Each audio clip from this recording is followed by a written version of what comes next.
الحمد لله نحمده ونستعينه ونستغفره ونعوذ بالله من شرور أنفسنا ومن سيئات أعمالنا من يهده الله فلا مضل له ومن يضلله فلا هادي له ونشهد أن سيدنا وسندنا وحبيبنا وهادينا ومهدينا ومرشدنا وطبيبنا ملجانا مأوانا مولانا محمدا عبده ورسوله أعوذ بالله من الشيطان الرجيم بسم الله الرحمن الرحيم يا أيها الذين آمنوا لا تدخلوا بيوت النبي إلا أن يؤذن لكم إلى طعام غير ناظرين إناه ولكن إذا دعيتم فادخلوا فإذا طعمتم فانتشروا ولا مستأنسين لحديث إن ذلكم كان يؤذي النبي فيستحيي منكم والله لا يستحيي من الحق صدق الله العظيم. قال النبي صلى الله عليه وسلم أنا خاتم النبيين لا نبي بعدي أو كما قال عليه الصلاة والسلام. اللهم صل على محمد وعلى آل محمد كما صليت على إبراهيم وعلى آل إبراهيم إنك حميد مجيد. اللهم بارك على محمد وعلى آل محمد كما باركت على إبراهيم وعلى آل إبراهيم إنك حميد مجيد. محترم سامعین، بزرگوں، دوستوں، عزیزوں، صاحبوں، ساتھیوں، میں نے آپ حضرات کے سامنے قرآن پاک کی چند آیات تلاوت کی ہیں. دعا فرمائیں اللہ رب العزت مجھے اخلاص کے ساتھ گفتگو کرنے کی توفیق عطا فرمائے. اللہ پاک ارشاد فرماتے ہیں یا ایھا الذین آمنوا، اے ایمان والو، لا تدخلوا بیوت النبی الا ان یؤذن لکم الی طعام غیر ناظرین اناہ ولکن اذا دعیتم فادخلوا فإذا طعمتم فانتشروا ولا مستأنسين لحديث. فرمایا ایمان والو، نبی پاک صلی اللہ علیہ وآلہ وسلم کے گھر نہ داخل ہو مگر اس وقت جب تمہیں اجازت ملے کھانے کی طرف. تو میرے محترم ساتھیوں، ان آیات کا شان نزول آپ صلی اللہ علیہ وآلہ وسلم کی عظمت اور مرتبہ بیان کرنا مقصد ہے، اور امت کو میزبان کے پاس اس کے گھر جانے کے آداب بتانا مقصد ہے. شان نزول تو کچھ اس طرح ہے، آپ صلی اللہ علیہ وآلہ وسلم جناب حضرت زینب رضی اللہ تعالی صلی اللہ علیہ وآلہ وسلم کے پھپھو کی بیٹی تھی، ان کے ساتھ آپ صلی اللہ علیہ وآلہ وسلم کا نکاح ہوا۔ آپ صلی اللہ علیہ وآلہ وسلم نے مسلمانوں کی ولیمے کے طور پر دعوت دی۔ کچھ لوگ ایسے تھے جنہوں نے کھانا تو کھا لیا، لوگوں کی عادت ہوتی ہے کہ کھانا کھا کر وہیں باتوں میں بیٹھ جاتے ہیں۔ آپ صلی اللہ علیہ وآلہ وسلم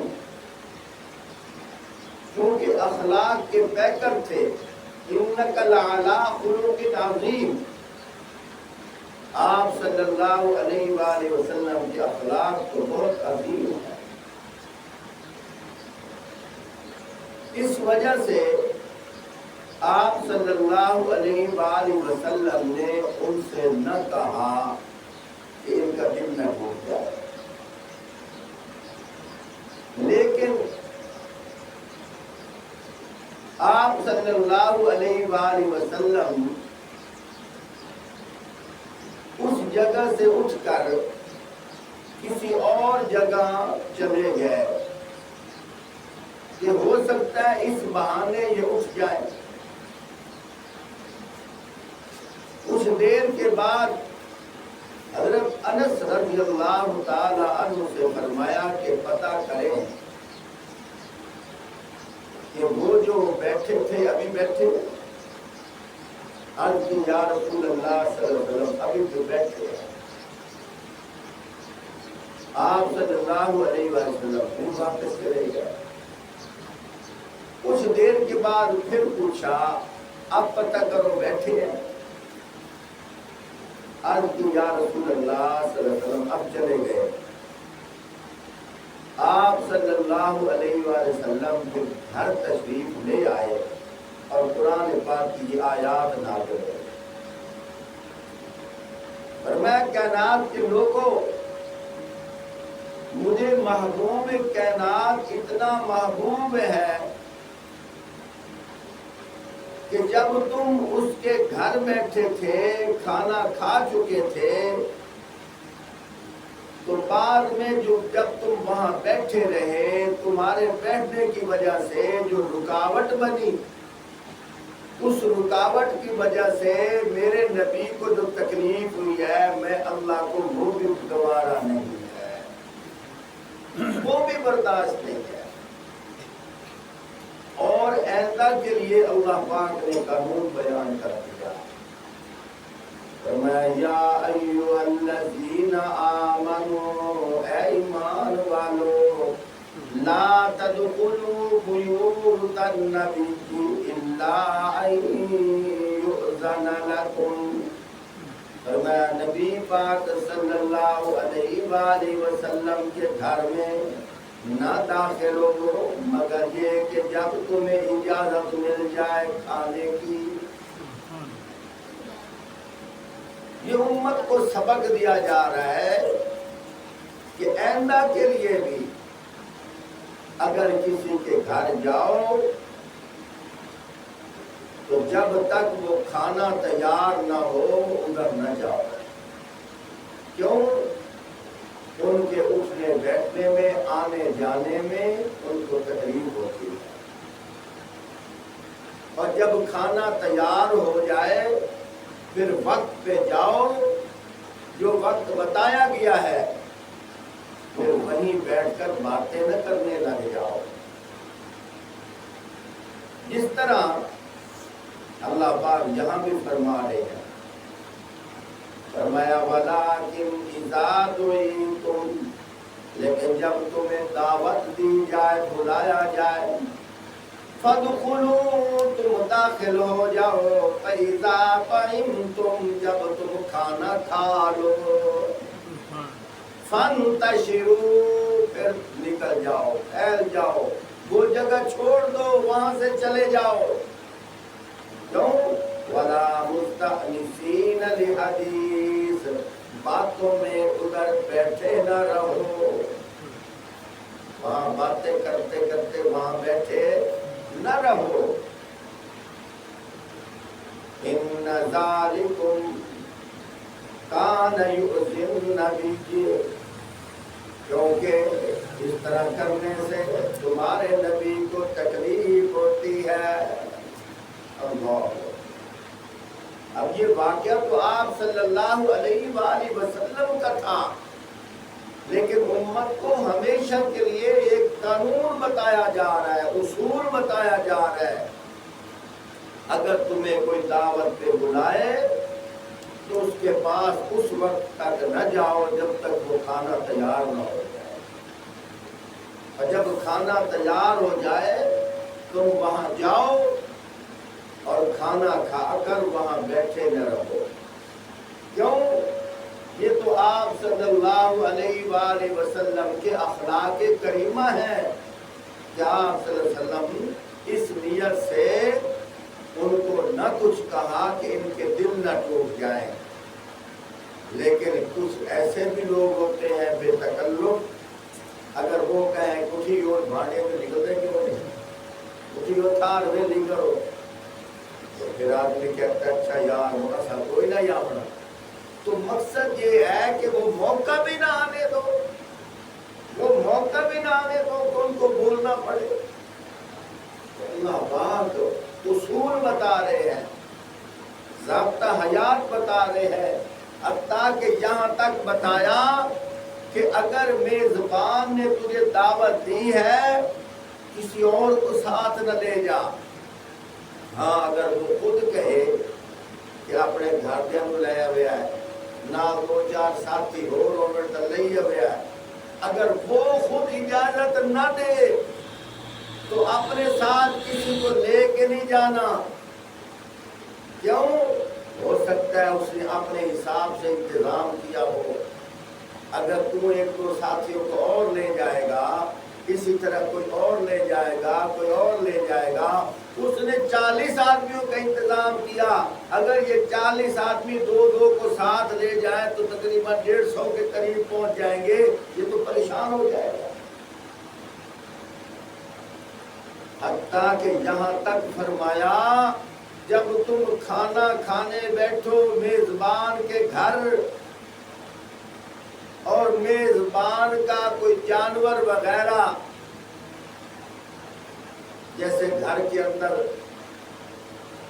بلی وغیرہ آ جاتی ہے یا کتا آ جاتا ہے یا پرندہ آ کر بیٹھ جاتا ہے، تو فرمایا جو روٹی کا حصہ بچ گیا ہے وہ بھی تجھے اجازت نہیں کہ اس کے آگے پھینک، جو بچا ہے یہ واپس دے۔ کیسے کیسے اصول بتائے،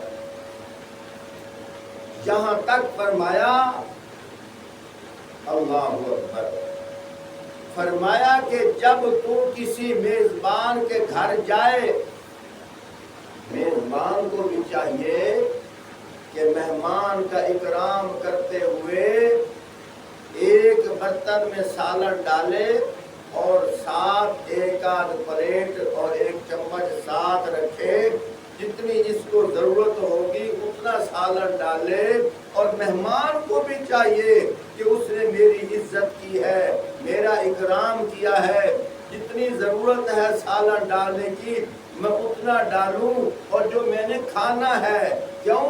باقی جو سالن ہے وہ ضائع نہ ہو۔ آج کل شادیوں کے اندر کیا ہو رہا ہے، بھاجی تپاونی ہے 100 روپیہ یا 1000 روپیہ، ماشاءاللہ 3000 کا کھانے کا نقصان کرنا ہے۔ اگر کوئی یہ چاہ کے یار کھاونی ہے تو 3 بوٹیاں کہ پلیٹ بھر لئیے مرکھا اور چپ کر بھاجی نہیں دے، پیسے پورے نہیں کرنا۔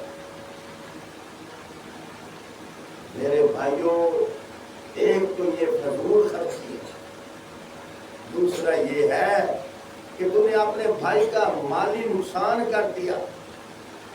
اب اس طرح کرنے سے جو اوپر مہمان آ رہے ہیں، اب میزبان پریشان، یار انتظام تو اتنا کیا تھا، اب سالن میں کمی آ گئی ہے، ایمرجنسی آرڈر دے کر پھر سالن اور منگوانا پڑتا ہے۔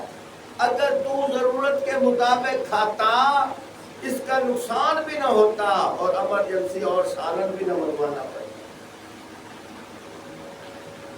معلوم یہ ہوا یہ جو قرآن پاک ہے، اللہ پاک نے اس قرآن پاک کے اندر 4 بڑے عنوان پیش کیے ہیں۔ 4 ایک عنوان اللہ پاک کی پہچان ہے، توحید خدا باری تعالی ہے، اور دوسرا عنوان آپ صلی اللہ علیہ وآلہ وسلم کی ختم نبوت ہے۔ تیسرا بڑا عنوان فرمایا مرنے کے بعد اٹھنے پر ایمان۔ چوتھا بڑا عنوان یہی ہے کہ اے انسان تو اس دنیا کے اندر آیا ہے، ایسے نہیں آیا، کوئی نہ کوئی تیرے آنے کا مقصد ہے۔ وہ جو مقصد تو نے اس دنیا کے اندر گزارنا ہے اس مقصد کو پورا کرنا ہے۔ ہم نے اس مقصد کو پورا کرنے کے لیے ایک نصاب مقرر کیا ہے، ایک ضابطہ حیات دیا ہے۔ اس مقصد کو پورا کرنے کے لیے اس طریقے کے مطابق چل، تیرا مقصد قیمتی ہو جائے گا، اللہ پاک راضی ہو جائے گا، اور آخرت کی زندگی ہمیشہ والی تجھے اچھی مل جائے گی۔ میرے بھائیوں، دوستوں، بزرگوں، آپ صلی اللہ علیہ وآلہ وسلم نے امت کو صرف وقت گزارنے کا طریقہ نہیں بتایا، بلکہ آپ صلی اللہ علیہ وآلہ وسلم نے امت کو پریکٹیکل کر کے دکھایا ہے، پریکٹیکل عمل کر کے دکھایا ہے۔ ایک روایت کے اندر آتا ہے ایک شخص نے آپ صلی اللہ علیہ وآلہ وسلم کو اونٹ بیچنا تھا۔ اونٹ آپ صلی اللہ علیہ وآلہ وسلم نے بیچنا تھا یا خریدنا تھا، یعنی تجارتی کوئی کام تھا۔ تو اس شخص نے کہا آپ ٹھہرے میں آ رہا ہوں۔ حدیث پاک کے اندر آتا ہے وہ شخص چلا گیا اور گھر جا کر بھول گیا۔ آپ صلی اللہ علیہ وآلہ وسلم 3 دن تک وہیں ٹھہرے۔ نماز کا ٹائم آیا، نماز ادا کی، پھر وہیں۔ اچانک 3 دن کے بعد اس شخص کا وہاں سے گزر ہوا، کہنے لگا اوہ آپ اس دن سے آج تک نہیں کھڑے ہیں۔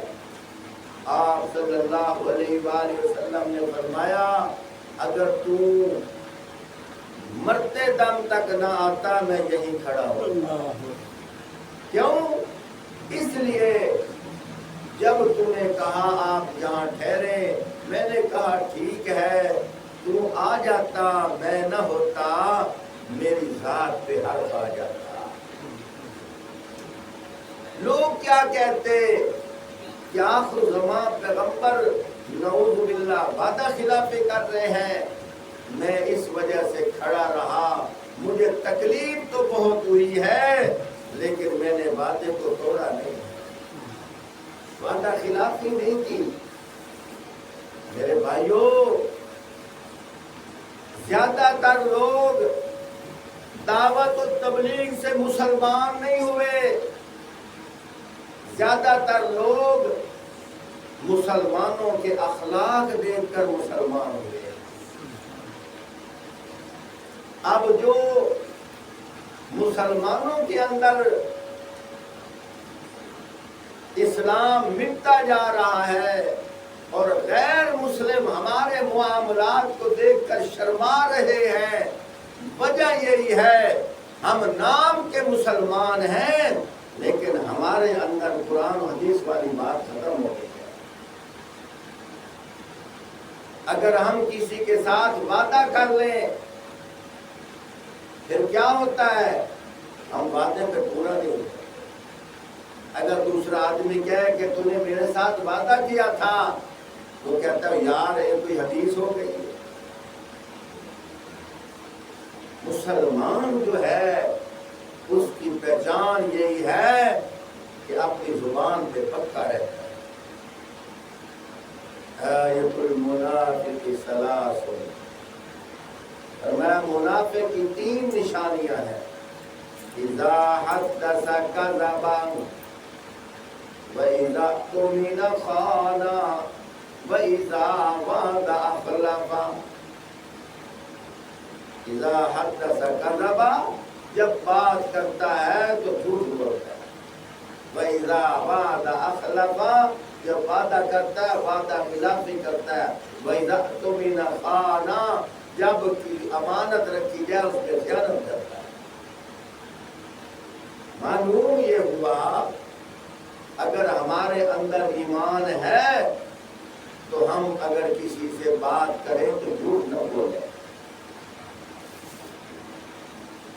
حضرت شیخ عبد القادر جیلانی رحمت اللہ علیہ چھوٹے سے بچے ہیں، 8-9 سال ان کی عمر ہے، قافلے کے ساتھ جا رہے ہیں، راستے میں ڈاکوؤں نے حملہ کر دیا۔ ڈاکو مسافروں کو لوٹ رہے ہیں۔ حضرت شیخ عبد القادر جیلانی رحمت اللہ علیہ چھوٹے سے بچے ہیں۔ ایک ڈاکو نے ان سے کہا تیرے پاس بھی کوئی چیز ہے؟ اس نے کہا ہاں میرے پاس بھی پیسے ہیں۔ تلاشی لی، پیسے نظر نہ آئے۔ کہا کہ کدھر ہیں؟ کہا کہ میری امی نے چلتے ہوئے میرے جو کرتا ہے اس کے اندر پیسوں کی سلائی کر دی ہے، اندر چھپائے ہیں، یہ میرے پاس موجود ہے۔ ڈاکو بڑا حیران ہوا کہ لوگ تو پیسے چھپانے کے لیے بچانے کے لیے جھوٹ بول دیتے ہیں، یہ خود بتا رہا ہے کہ اندر سلے ہوئے ہیں پیسے۔ وہ ڈاکو کے سردار کے پاس لے گیا۔ ڈاکو کے سردار نے کہا تو نے کیوں اس طرح کہا؟ لوگ تو اپنا مال بچاتے ہیں، تو نے کہا سلے ہوئے ہیں۔ حضرت شیخ عبد القادر جیلانی رحمت اللہ علیہ فرمانے لگے میری امی نے مجھے کہا تھا بیٹا کبھی جھوٹ نہ بولنا، کبھی جھوٹ نہ بولنا، تو میں اپنی امی کی اس بات پہ عمل کر رہا ہوں۔ ڈاکو کا سردار کہنے لگا کہ جو اپنی امی کا کہنا مان رہا ہے ہم کیسے نافرمان ہیں، ہم اپنے خدا کا بھی کہنا نہیں مانتے۔ اور حضرت شیخ عبد القادر جیلانی رحمت اللہ علیہ نے کوئی دعوت نہیں دی کہ تم مسلمان ہو جاؤ، نہیں، بس یہ عمل ان کو اتنا حیران کر گیا اور اتنے حیران ہوئے، متاثر ہوئے کہ ڈاکو کے سردار نے اپنے ساتھیوں سے کہا بچے کے اس عمل کی وجہ سے ہمیں توبہ کرنے پہ مجبور کر دیا ہے۔ میرے بھائیوں، دوستوں، بزرگوں، ایک دن حضرت شیخ عبد القادر جیلانی رحمت اللہ علیہ گھر میں آئے، مسکرا رہے تھے۔ امی نے پوچھا بیٹا آج بڑا خوش ہے، خیریت تو ہے؟ کہنے لگے امی میں خوش نہ ہوں اور کیا کروں، میرے ہاتھ پہ 90,000 کافروں نے مسلمان کلمہ پڑھ لیا ہے۔ ماں کہنے لگی بیٹا اس میں تیرا کوئی کمال نہیں، امی میرے ہاتھ پہ کلمہ پڑھا ہے۔ کہا بیٹا اس میں تیری ماں کا کمال ہے۔ امی تیرا کمال کیسے ہے؟ کہا بیٹا جب تو چھوٹا بچہ ہوتا تھا میں تجھے ادھر سے دودھ پلاتی تھی، ادھر سے قرآن پاک کی تلاوت کرتی، وضو کر کے تجھے دودھ پلاتی تھی، نفل پڑھ کے دودھ پلاتی تھی، قرآن پاک کی تلاوت کرتی تھی۔ جس کی برکات آج ہے۔ میرے بھائیوں، دوستوں، بزرگوں، اگر ہم بھی کوشش کریں ہمارے اندر بھی ایمانی جذبہ آ سکتا ہے۔ صبح سے لے کر شام تک کم از کم اپنا ایک دن تو ہم دیکھ لیں، ہم بات بات پہ جھوٹ بولتے ہیں، دھوکہ دیتے ہیں، فراڈ کرتے ہیں۔ لڑکا بیٹا ہے تو اپنے ماں باپ کو جھوٹ بول رہا ہے، امی ہے تو اولاد کو جھوٹ بول رہی ہے، خامد ہے تو بیوی کو جھوٹ بول رہا ہے، بیوی ہے تو خامد کو جھوٹ بول رہی ہے، دکاندار ہے تو اپنے گاہک کے سامنے جھوٹ بول رہا ہے۔ ایک دوسرے کو ہم فراڈ لگانے پہ لگے ہوئے ہیں۔ کبھی ہم نے یہ نہیں سوچا